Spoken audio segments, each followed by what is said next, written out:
Assalomu alaykum. Bugun men siz bilan tanishib, suhbatlashamiz. Sizning ismingiz nima?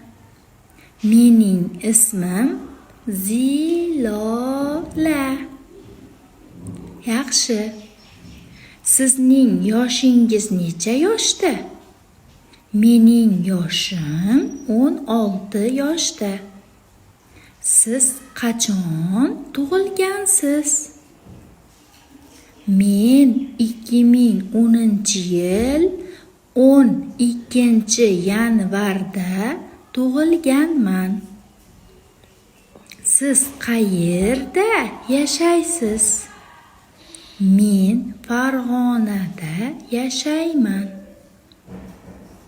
Siz qaysi shaharda tug'ilib o'sgansiz? Men Farg'ona shahrida tug'ilib o'sganman.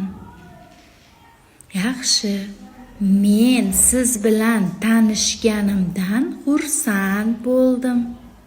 Rahmat, men ham xursand bo'ldim.